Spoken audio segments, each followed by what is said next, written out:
Sakit po ba ulo nyo dahil sa mga bayarin? Ako po may tuturo sa inyo para mag-goodbye ka na po sa mga problema nyo tungkol sa usapin ng bayarin kada buwan. Basta positive ka lamang kapag gagawin nyo po ito, i-mindset nyo na kayo po ay suswertin at kailanman hindi ka na mamumblema sa pera at kada darating na mga bills kasi hindi naman pwedeng wala tayong ganito, wala kang kuryente, or kaya walang wifi. Dahil sa buhay ngayon, wifi na ang buhay. Yan. Ngayon pa mga bossing ko, dapat meron po kayong ganitong mga pamamaraan na aking ituturo para kayo po mga bossing ko hindi lagi na problema tungkol sa bayarin. Ano't ano man po yan, ilista yung mga bayarin po ninyo. Pwede nyo po itong gawin. Teka lang pa, bukod po dyan. Halimbawa, may utang ka sa credit card.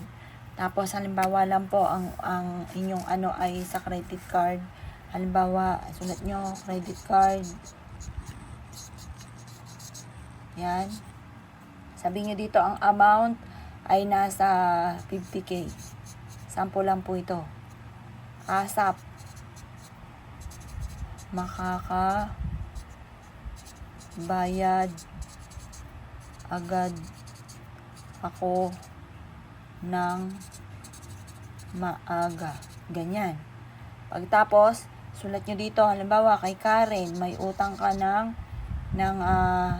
10k. Bukas, mababayaran ko na si Karen. Ganon po mga bossing ko ha. Huwag kang gagamit na sana direct to the point ang pag-wish. At pagkatapos mga bossing ko, eto, yung ating bills, yan. Sample lang po yan. Ang gagawin po ninyo, kumuha po kayo ng luya. Luya. Yan. Ngayon, painitan nyo to sa liwanag ng sinag ng araw. Tapos, mga bossing ko, gawin nyo to ng mga bandang alas 7. Pero pwede rin to gawin nyo Tuesday or Friday. Ngayon, kung ikaw po ay hindi makakapag-wish ng maayos, gawin nyo po siya kahit anong araw, basta alas 7 ng umaga ang paggawa.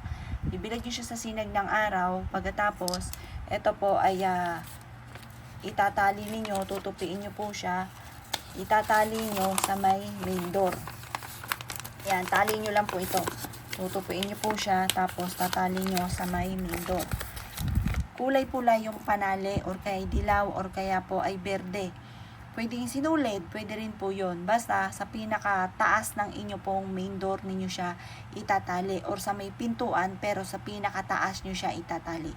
Mapapansin ninyo kung hindi nyo pa ito nagagawa, mapapansin ninyo kada buwan na dumarating, mabilis ka makakabayad ng mga utang po ninyo. Hindi ka lagi namumblema sa mga utang ninyo na hindi nyo mabayad-bayaran. Proven po ito mga bossing. Kaya kung ikaw ay gagawa ng ganito, mula sa puso, ang pag-wish, laging aayudahan ng mga salita ng mga magaganda, at kayo po ay maa-amaze sa dami ng mga blessing na darating. Subukan nyo po ito mga bossing.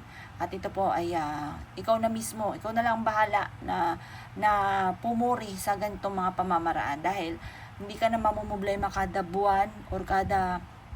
Kaya gawin nyo na ito. Huwag nyo munang gagawin. Halimbawa, saktong katapusan, ito na, gagawin nyo ngayon. Kinabukasan, hindi po ganon. Dapat malayo-layo pa lamang ang katapusan, gagawa ka na. Para bago magkatapusan, may pambayad ka na. Kung kailan ka may mga due date, kailangan magawa nyo na po ito. At makakatulong po ito upang sa ganon, higit ka na maka-attract na swerte. Kaya kung kinaniwala at nais po itong gawin, lumarga na po kayo, proven po ito, at kayo mismo ay maa-amaze sa dami ng mga blessing na darating. Kung kinaniwala at nais po itong gawin, ay siya mga boss, good luck po sa iyo po lahat.